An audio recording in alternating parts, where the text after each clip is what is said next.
So what if I'm not wearing office attire? You can trust me. These are my top 10 office fragrances for 2018. With an office fragrance, you want to be clean and noticed, but not too noticeable, not too obnoxious. More and more people are working in fragrance-free environments. This list is a mixture of niche and designer fragrances. Guess it depends on how much you get paid at the office. Jesus.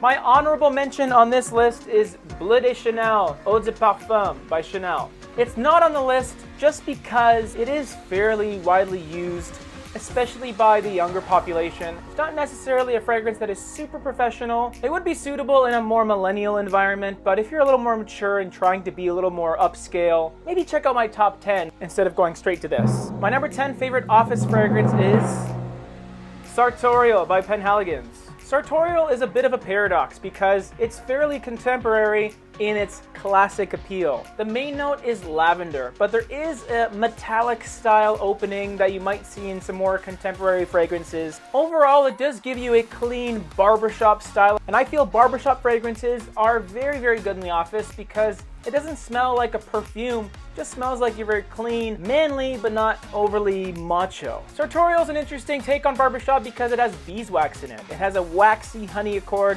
that adds some sweetness, some nuance. I do have it at number 10 because it is a little more gentlemanly. A young professional shouldn't really be wearing this. You'll probably like it, but there may be better options on this list, especially on a mass market level. At number 10, J-ROYL. At number 9, Lemon Lime.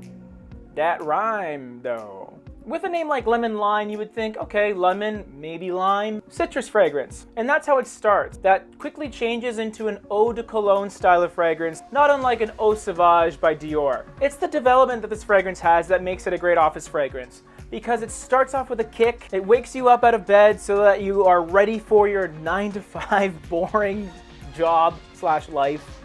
No offense. But then by the time you get to the office, you're not too sharp. It's a little more softened by the green notes of a masculine eau de cologne fragrance. It also has fairly good performance in regards to its longevity, and it's not too much of a projection monster. I only have it at number 8, however, because the dry down is cologne-y, which could be a good thing if you want something a little more standardized, but if you want to be a little more expressive, there's some better options on this list. Lemon Lime at number 9. Lemon Lime. Next up we have number 8. Grey Vetiver Eau de Toilette by Tom Ford.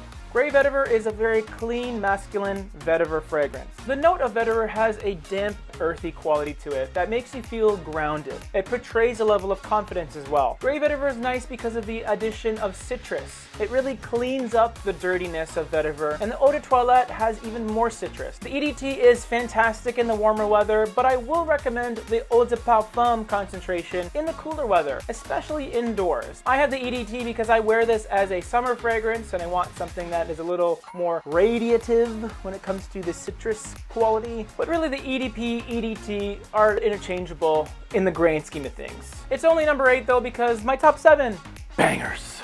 That was Grey Vetiver. At number 7 from the house of Tom Ford as well, Oud Wood.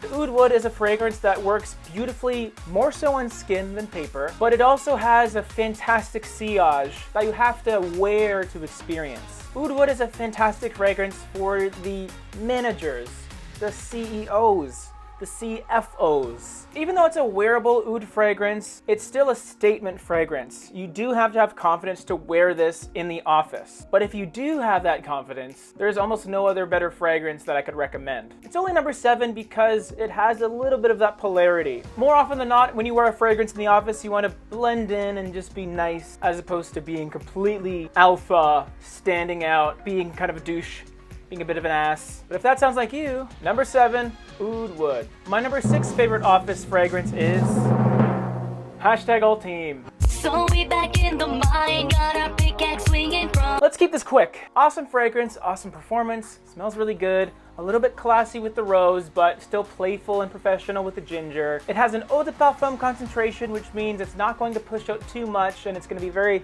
office friendly. It'll last you the entire workday. Not a lot of people wear it, or at least they didn't until I boosted it to death. It just missed the top 5 because my other fragrances that I have on this list are just a little more catered for the office. At number 6, one of the greatest fragrances ever made. My number 5 office fragrance is Dior Homme Eau for men. Simplistic, stripped down flanker of the Dior Homme line. While the others are a little more gourmand or leathery or citrus dominant, Dior Homme Eau is really about clean iris. It's so clean that the iris in this doesn't necessarily smell like makeup as some of the other ones have. It's there, but it smells more like fresh, clean laundry with some of that nice scented laundry detergent or those little beads. It's similar to Prada L'Homme, but it's a little less powdery and floral, which is why I tend to pick this for us dudes. However, I'm putting it at number 5 simply because this genre of fragrance is almost always labeled as an office fragrance. So uniqueness won't really be there, especially next year, once the mainstream population catches wind of the fragrance community. I should get that one office fragrance that everyone seems to recommend.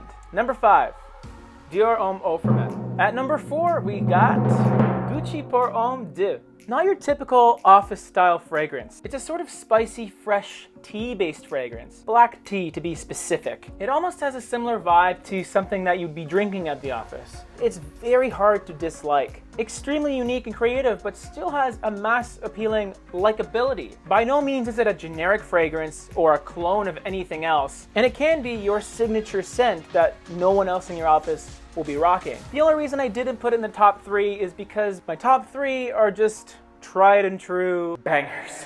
Number 4, Gucci pour Homme 2. At number 3 for my office friendly fragrance, we have Verbena Fields by Parfums Vintage, because it's that good. Rest in peace, Green Irish Tweed. The only downside of this is it's not an original fragrance. It is an interpretation of Green Irish Tweed, but it's as close as you can get. Number 3, Verbena Fields. At number 2, we have Platinum Egoiste by Chanel.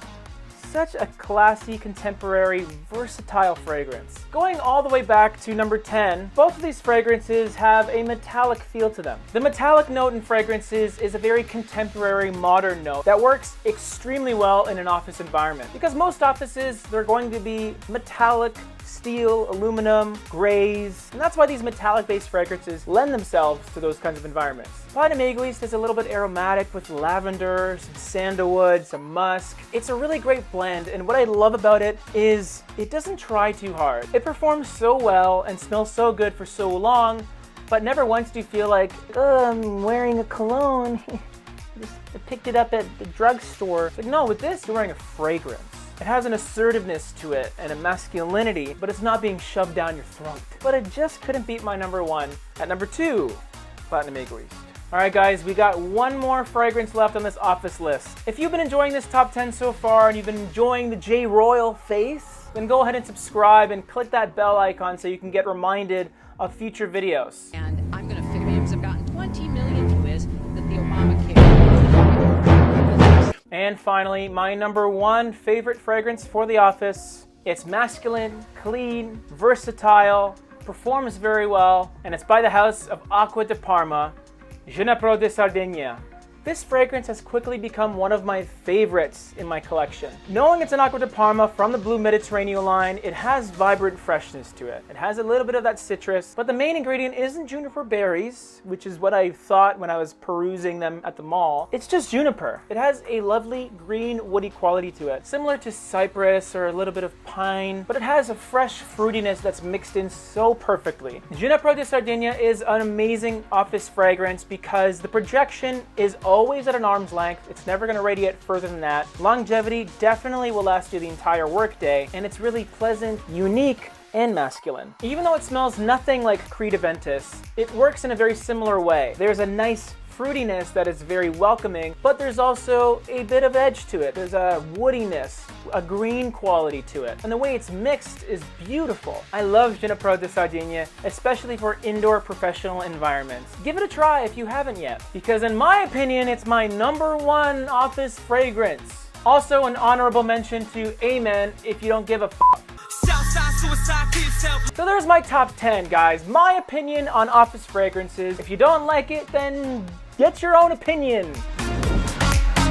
Because this was just mine. Okay, got it. I know it's niche, but it's one of the cheaper niche fragrances out there. If you want more top 10s, there's a playlist right over here. And if you want to see a review on my #1 pick, that's right over there. Cool, huh?